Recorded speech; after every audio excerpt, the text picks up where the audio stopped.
aquello que has escondido es lo que necesitas para conseguir tu mejor versión. Muy buenas familia, ¿cómo estáis? Bienvenidos al vídeo número 3 de Psicosomática desde cero, donde hoy vamos a hablar de eso mismo, de los síntomas y su relación con la personalidad. Antes de nada, me presento. Soy Verónica de la Fuente, entrenadora holística especializada en somatización y en la conexión mente y cuerpo, creadora de Tribal Yoga, donde enseño a cómo las creencias, nuestras emociones y nuestras experiencias acaban impactando en nuestro cuerpo y cómo a través de la alimentación, el movimiento consciente y un estilo de vida ancestral podemos liberar, transformar y elevar nuestra energía y conectar con la fuente. Antes de comenzar, decirte que este es el vídeo número 3 de esta serie, por lo tanto, si no has visto el 1 y el 2, te invito a que pares este vídeo y vayas a verlo desde cero, para que puedas entender realmente cómo funciona tu cuerpo. Vas a tener que ver esta serie en orden, porque está todo estratégicamente planeado. Dicho esto, bueno, vamos a ver cómo podemos replantearnos la vida a través del síntoma, porque realmente un síntoma aparece cuando hay un estrés consciente o inconsciente por algo que yo rechazo de mí mismo. Son atributos que rechazamos. No sé si habéis oído hablar el término de la sombra, pero está muy relacionado con nuestras enfermedades. Nuestro cuerpo no deja de ser el cubo de basura de nuestro inconsciente y la mayoría de enfermedades vienen a avisarnos de algo que se está manifestando a nivel inconsciente y está muy relacionado con aquello que yo rechazo de mí. La sombra es eso mismo, todo aquello que yo he escondido, pero que de mí que me da vergüenza, que no quiero mostrar, que no quiero ver. Y claro, hasta que yo no doy luz a mi sombra, es muy difícil que yo pueda conseguir esa versión, esa mejor versión que existe. Pero para eso tengo que aceptar lo que soy y lo que no soy. ¿Entendéis? Entonces, necesitamos, para conseguir esa mejor versión, para conseguir sanar, para conseguir entender mi cuerpo y sus síntomas, necesito mirar ese lado oscuro que tengo de mí, eso que quiero ocultar y que no quiero ver. Por ejemplo, vamos a poner un ejemplo. En los vídeos anteriores vimos cómo existen personas que cuando tienen alguna enfermedad o algún tipo de comportamiento, lo único que están haciendo es intentar ser vistos por su familia. Esto es muy difícil de detectar si yo no paro mi vida y realmente me cuento verdad. Y esto formaría parte de la sombra de esas personas. Yo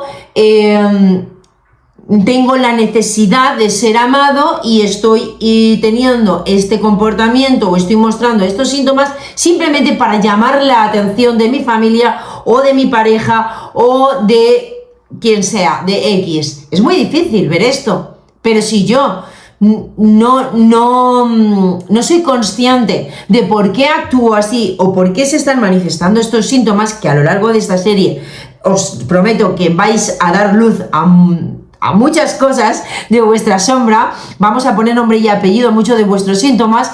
Claro, si yo no soy consciente y me cuento verdad, si yo no soy capaz de detectar mi sombra, es muy difícil que yo pueda alcanzar mi mejor versión, porque esa sombra me va a mantener en una zona de confort, en una zona aquí en la cual no voy a ver más allá de lo que me está, de mi máscara, ¿no? De lo que yo creo que es la vida. Entonces necesito, bueno, pues de alguna manera hacer una introspección para poder detectar esas partes de mí que me están manteniendo en esa zona en la cual en realidad no quiero estar. Mirad, es súper importante entender, entender que nuestra personalidad incluso o nuestra forma de interpretar la vida se forma antes de que nosotros incluso naciéramos. Cómo mamá y papá interpretan la vida influye mucho en cómo yo la voy a interpretar. Y de hecho, en el mismo embarazo ya se empiezan a gestar las primeras heridas en la persona. Si, por ejemplo, mamá, pues es una mujer pues depresiva, si ha tomado pastillas, si tenía una manera de gestionar la vida como, por ejemplo, pues cada vez que estoy mal, como, cada vez que estoy mal, me drogo. Todo esto ya está generando programas en el feto, programas en ti, que te están coaccionando o dirigiendo tu vida de una manera inconsciente, ¿vale? Esto es súper importante porque tú puedes darte cuenta de que, de que te pareces más a mamá de lo que tú creías. Y esto a veces nos gusta más o nos gusta menos, pero nos parecemos más a nuestros padres de lo que creemos, no a uno, a los dos. Y si, por ejemplo, ¿vale? Algo que a mí me chocó mucho la cabeza, vamos a suponer que tú eres una persona con sobrepeso, para que veáis la influencia que tiene el embarazo en la psique, ¿vale? Porque quiero que lo entendáis con este ejemplo que sé que es un ejemplo fácil de entender, por así decirlo. Mirad, por ejemplo, si mamá es una persona que tiene ansiedad y cada vez que tiene ansiedad, los niveles de cortisol en la persona suben. Si mamá, por ejemplo, lo que hacía era comer para sentirse en calma, o sea, elevaba los niveles de glucosa para supuestamente, ¿no?, bajar los niveles de cortisol, que es la hormona del estrés, y esto lo hace mientras está embarazada de ti, o es una manera de gestionar, porque normalmente es una manera de gestionar su vida, lo hará embarazada y sin estar embarazada, antes y después. Pero tú como has entendido que cada vez que te estresas necesitas niveles altos de glucosa para tranquilizarte. Por lo tanto, hay una probabilidad enorme de que tú gestiones tu realidad de la misma manera. O bien te eleves la glucosa, o si era una mujer que se tomaba antidepresivos, pues también tengas tendencia a hacer lo mismo que hacía mamá. E incluso podríamos ir, no es el tema que nos ocupa, pero podrías incluso sentir rechazo por mamá porque de alguna manera tú sentías que lo que ella hacía te estaba haciendo daño. Pero esto es algo para entrar en heridas de la infancia. Pero quiero que veáis la importancia de que tu personalidad ya se empezó a gestar en el embarazo. Entonces, es súper importante para que tú entiendas cómo funciona tu personalidad, para que aprendas a gestionar tu realidad, es cómo se relacionaban tus padres entre ellos, ¿vale? ¿Cuál era su enfado más recurrente? Por ejemplo, ¿cuál era el ambiente familiar en casa? ¿Se han separado? ¿Están juntos pero no se querían? ¿Estaban juntos pero hay alguna distancia emocional?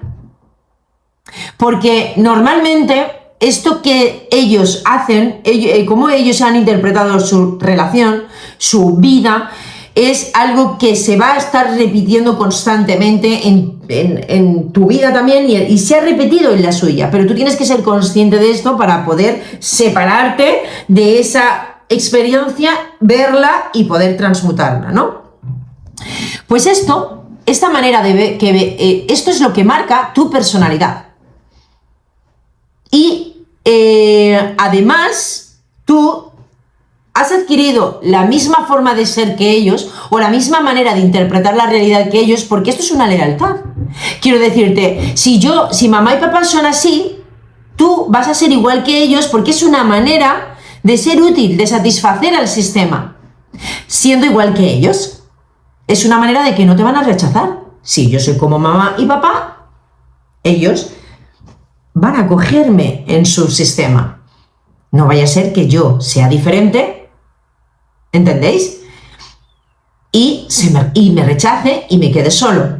Todo esto se gestiona de manera inconsciente, ¿vale? Entonces, al igual que hacemos esto es lo que llamamos lealtades familiares, que las lealtades familiares es algo que son roles que adquirimos en nuestra familia y que repetimos y que a veces van a favor y otras van en contra de la familia. Pero de las dos maneras siguen siendo una lealtad que, si no la sabemos localizar, puede llegar a enfermarnos. Por ejemplo, yo era la oveja negra de la familia, siempre. Esto es una lealtad también familiar. Ser la oveja negra es estar en un mandato también. Y los mandatos enferman. ¿Por qué? Porque el mandato que yo le hacía ver a mis padres es: yo estoy mostrando lo que tú no quieres expresar. Esta rebeldía que yo tengo en la vida es lo que tú no la quieres expresar. Y es que siempre yo era la diferente, desde siempre. He sido la que más salía, la que más iba, venía, no sé qué, no sé más, no les hacía caso. Pero esto venía, y ellos lo decían, ¿no? Lo de la oveja negra, yo me sentía así. Pero claro, es que era un mandato. En realidad yo lo hacía porque como tú has estado tan cohibido por tus padres, ahora yo me voy a revelar para que veas en mí lo que tú no has sabido, los límites que tú no has sabido poner en tu familia. ¿Entendéis? Pero también es un mandato.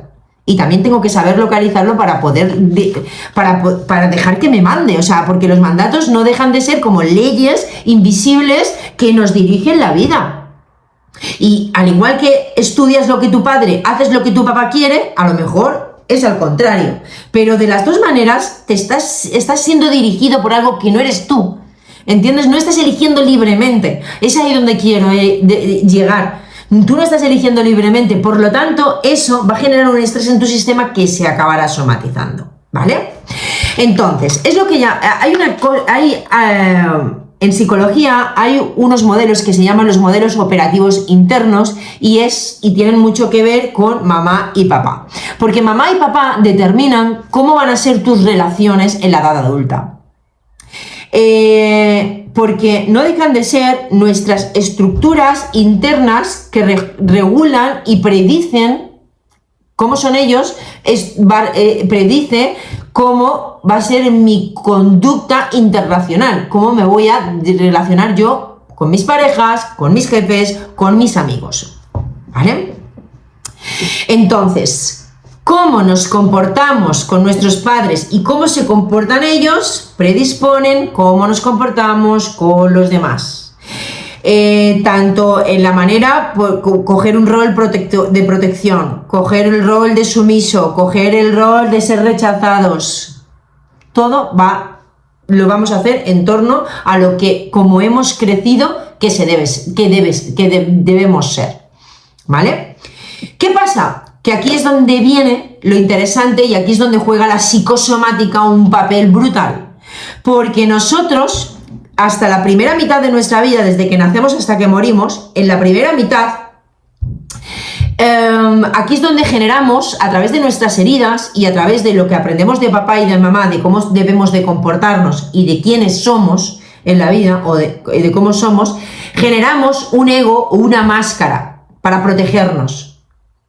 ¿Vale? Aquí, de la mitad de la vida. Porque realmente nadie es como es hasta que no despierta, hasta que no se da cuenta de todos los condicionantes que le ha ido arrastrando, que le han hecho generar una personalidad que no es. Hasta que tú no te das cuenta de esto, pues que suele ser a la mitad de la vida.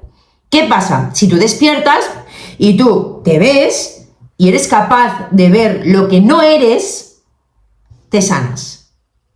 Ahora bien, si en la mitad de la vida tú eres capaz no te ves todavía, eres capaz, te sigues ocultando, sería la palabra, es cuando enfermamos.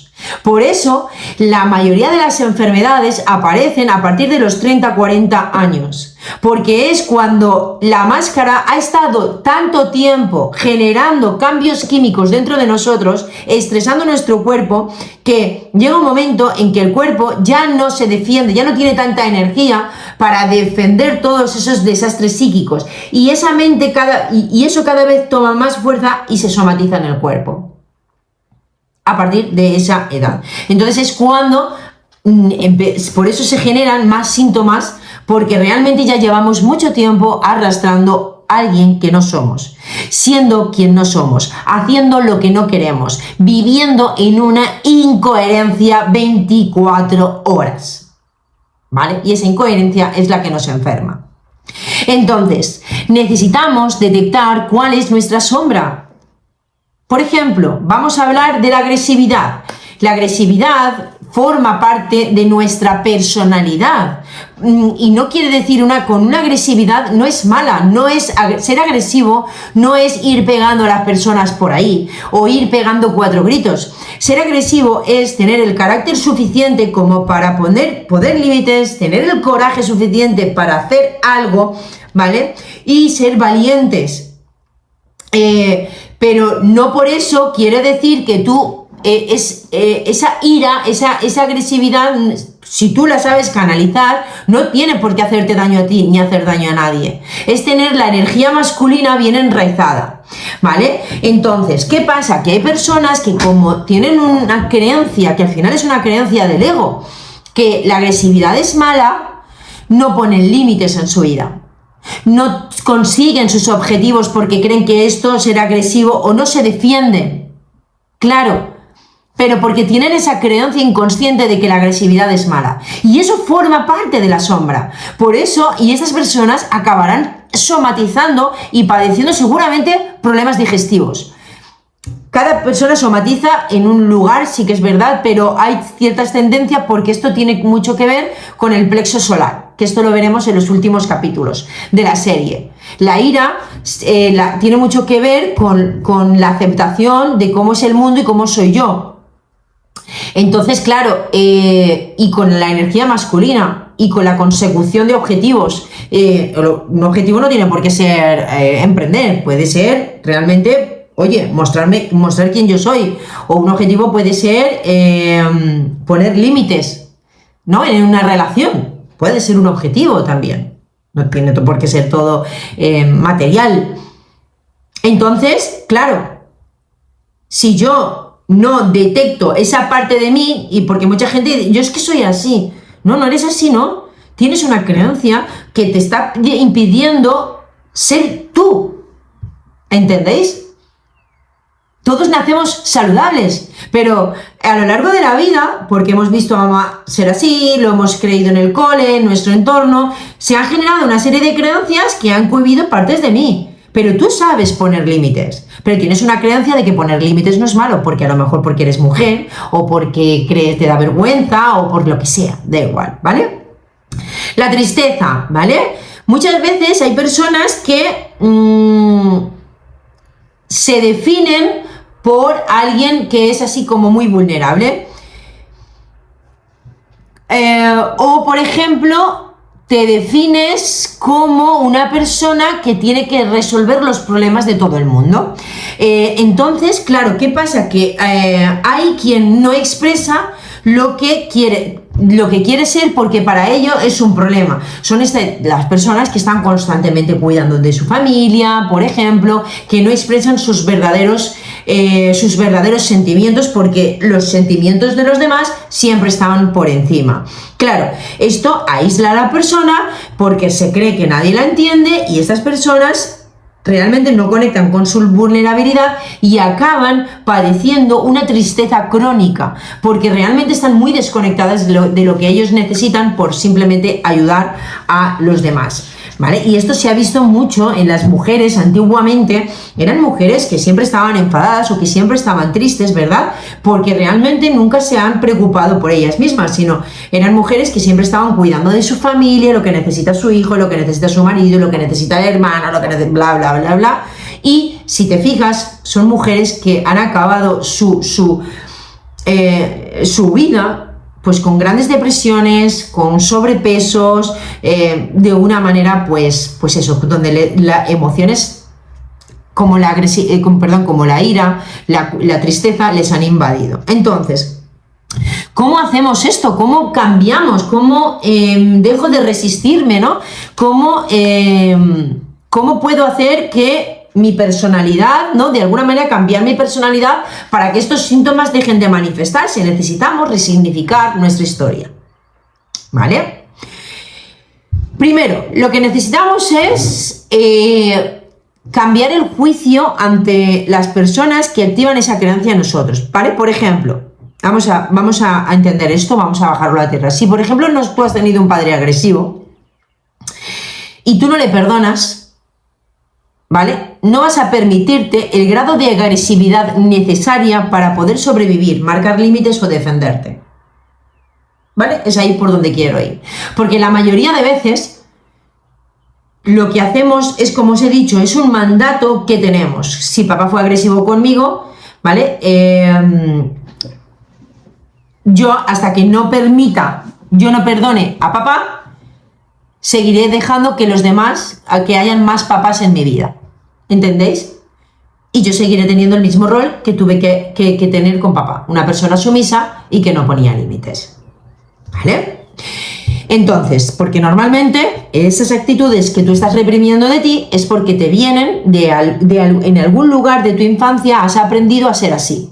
¿Por qué? Por protegerte, porque no te rechacen o por lo que sea. Entonces quiero que pienses cuáles son esas circunstancias que te hicieron tener esas creencias. Y detrás de esas creencias seguramente haya, ¿vale?, alguien que todavía le tengas ese resentimiento, porque puede ser que tú ya localices a esa persona, tu madre, tu padre, un hermano, que te ha generado esa manera de ser. Y eso causa un resentimiento.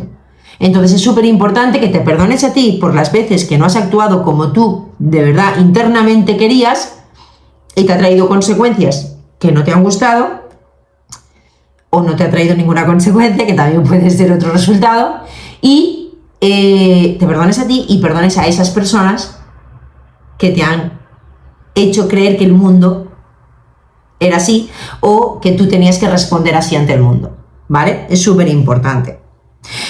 Entonces, y pregúntate, ¿qué puedes aprender de ellos?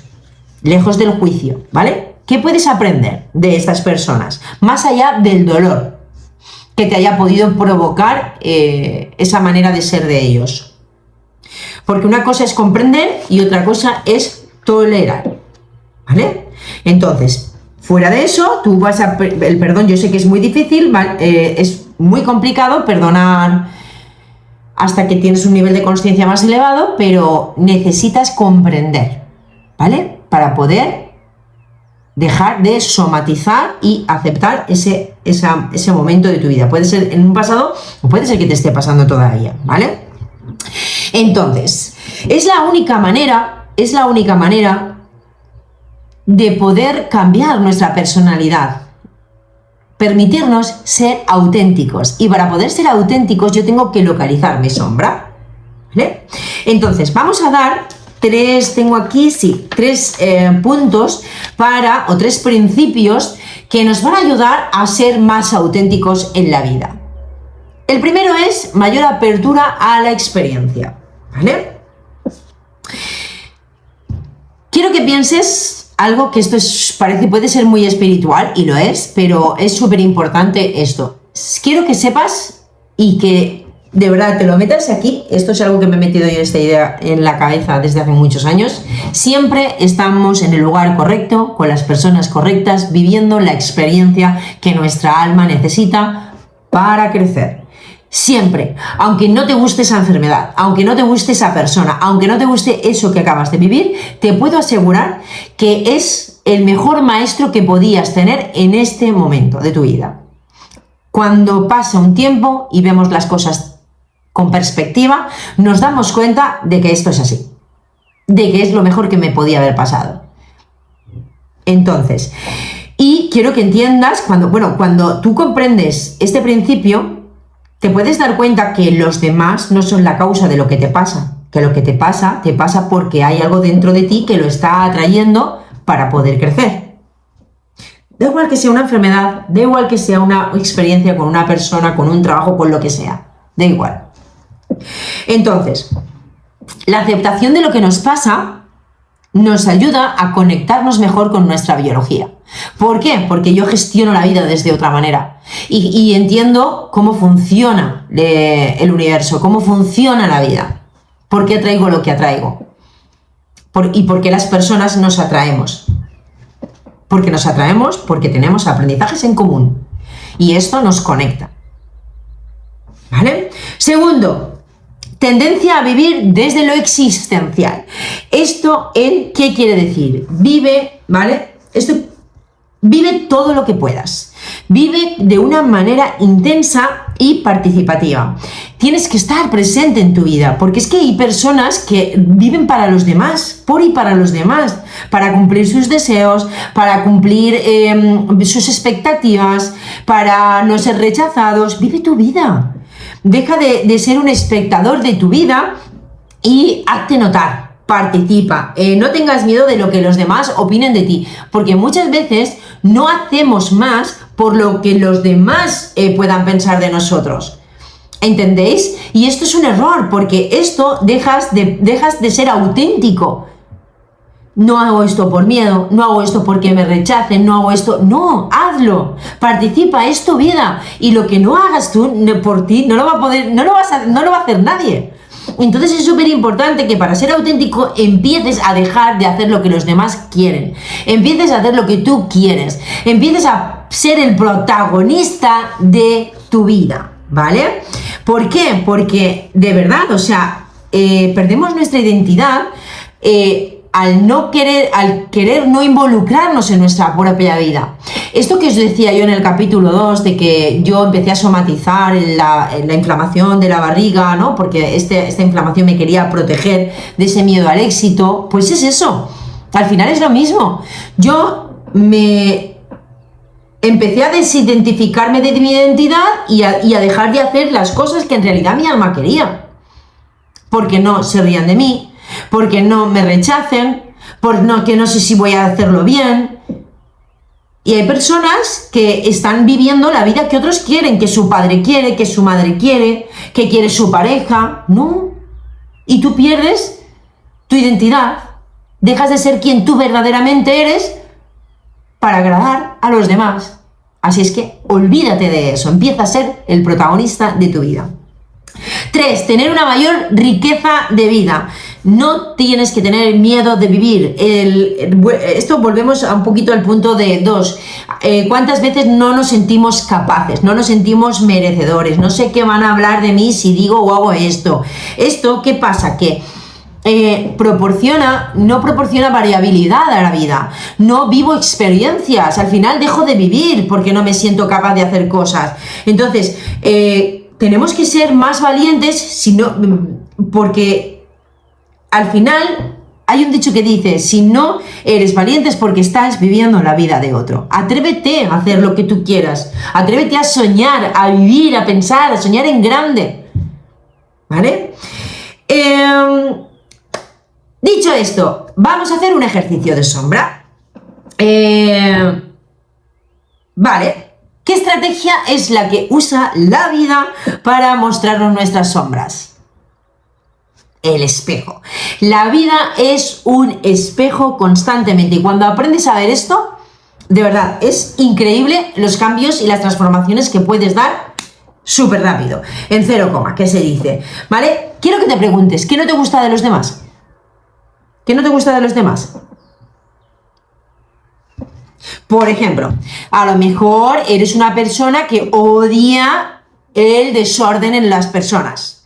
Lo odias, ¿vale? Quiero que te preguntes, ¿qué parte de tu vida está desordenada? ¿O por qué no te pide? O lo contrario, puede ser que lo sobrecompenses o lo evites. Que se dice puede ser que eres demasiado exigente contigo mismo. A lo mejor es que hay cosas en tu vida que tienes que ordenar y por eso la vida te lo refleja en el otro, o a lo mejor es que no te permites ningún error.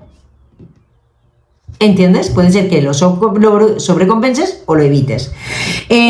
Por ejemplo, vamos a ver, ¿qué pasa? ¿Que odias que los demás no se cuiden? Eso me pasaba a mí. Vale, a lo mejor es porque cuando tú odias eso y estás siempre criticando a los demás su sobrepeso, su manera de comer, lo que sea, que esto es lo que me pasaba a mí, a lo mejor es porque no te permites tú ningún capricho. O a lo mejor es que hay alguna parte de tu vida en la cual tú también lo estás haciendo mal. Porque muchas personas, por ejemplo, se fijan en lo que tiene que cambiar la salud de los otros y critican: mira este que mal come, es que mira este que no entrena, lo odian en las demás personas o se fijan mucho en eso, lo critican, pero a lo mejor son personas que fuman. A lo mejor son personas que se tiran hasta las 4 de la mañana y no duermen casi. Su inconsciente lo ve. Nuestro inconsciente ve todo lo que hacemos, ¿entiendes? Y la vida, cuando tú aprendes a ver esto, pues la vida son espejos. O sea, aprende qué es lo que no te gusta de los demás, porque es lo que no te gusta de ti mismo.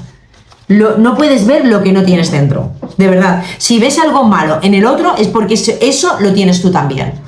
Y lo bueno igual. Aquello que te gusta de los demás es porque tú también lo tienes. Por ejemplo, yo veo a una tenista y a mí no me despierta nada. A mí no me despierta nada una tenista. Sin embargo, veo una mujer que danza, que se mueve y me alucina. ¿Por qué? Porque eso está dentro de mí. Eso que veo en ella es algo que está dentro de mí que yo quiero desarrollar. Por eso, una tenista, aunque yo lo valore mucho, no me despierta nada. Pero una mujer así, sí. ¿Por qué? Porque es... Claro, yo solo soy capaz de ver lo que está dentro de mí. Si es bueno o si es malo, es indiferente. Entonces, dicho esto, por ejemplo, vamos a hablar de papá y mamá, que ya sabéis que tienen mucho que ver. Sí, personas que, bueno, pues que a lo mejor han tenido un padre ausente, ¿vale? Pues quiero que os preguntéis, ¿de mi padre qué puedo aprender? ¿Qué puedo aprender de su ausencia? Lo mismo, en vez de tener que odiarle y generar yo y estar constantemente, ¿no?, con una herida de abandono activada, atrayendo parejas, ¿no?, que me hacen daño, que al final son emocionalmente no disponibles, porque suele pasar eso, ¿no? Bueno, pues a lo mejor, para poder dejar de atraer este tipo de experiencias, tengo que empezar, en vez de odiar a mi padre, consciente o inconscientemente, empezar a comprender qué puedo aprender de él, de que sea ausente. Que es, por ejemplo, pues oye, la importancia de abrazar, de besar, de decir te quiero, ¿no? A la familia. O puede ser, oye, también puedo aprender de un padre ausente la importancia de ser desapegado con los problemas de los demás. Oye, porque esto me pasaba a mí, ¿no? En mi caso, por ejemplo, yo he tenido esto, ¿no? Un padre ausente emocionalmente, porque él, bueno, por sus heridas. Entonces, pero claro, yo me di cuenta que yo me involucraba mucho en los procesos de sanación de los demás. Siempre estaba queriendo salvarlos, siempre estaba queriendo ayudarlos. Y era una manera de sobrecompensar eso. Pues, oye, pues a lo mejor, en vez de pensar en lo que me faltó, puedo decir, oye, ¿qué me has proporcionado? Me estás enseñando a que no tenga que estar siempre encima de los demás también, ¿no? Que también se aprenden a cuidarse ellos y que ellos, de alguna manera, bueno, pues aprendan a elevarse ellos solos, por ejemplo. O, por ejemplo, también, que suele darse siempre en todas las familias, hay mucho este rol, ¿no? El del padre ausente y madre depresiva. Pues, ¿qué puedes aprender de una madre así? Pues bueno, pues a lo mejor puedes aprender, en vez de sentir ese rechazo, ¿no? Porque, oye, pues nunca me ha dado el cariño que yo necesitaba, vamos a suponer, ¿no? Puedes aprender, oye, pues y ella no expresa lo que siente y a ti eso te da coraje, ¿no? Porque dices, oye, es que siempre estás triste pero no expresa lo que quieres, o tienes reacciones muy exageradas porque realmente te lo guardas todo. Vale, en vez de rechazar esa parte de ella, ¿por qué no aprendes de ella? En el sentido de, oye, pues a lo mejor tengo que aprender a expresar más lo que siento, ¿no? A lo mejor tengo que aprender también a dejarme sostener. A lo mejor tengo que... cada una habrá tenido una experiencia y luego lo habrá reaccionado, pero a lo mejor puedo aprender de ella también y no ser tan sensible. O ser más sensible, ¿entendéis? O sea, darle la vuelta a lo que realmente arrastramos de mamá y papá y cambiarlo para ver lo positivo que me puede aportar esa manera de ser de ellos. Esto es súper importante, ¿vale? Porque claro, al final, como interprete yo la vida, esto, mi cuerpo lo va a sufrir de una manera o de otra. Y esto, pues es lo que hablábamos, y me va a ayudar también, a entender qué partes de mí son aprendidas y qué partes de mí se están defendiendo en la vida. Y me va a permitir ser auténtico. Vale, dicho esto, ¿os gustaría aprender a leer los símbolos del cuerpo? Pues en el capítulo 4 hablaremos de esto, del sentido biológico del lenguaje no verbal del cuerpo. Así es que no te lo pierdas porque sé que esto de verdad os va a volar la cabeza.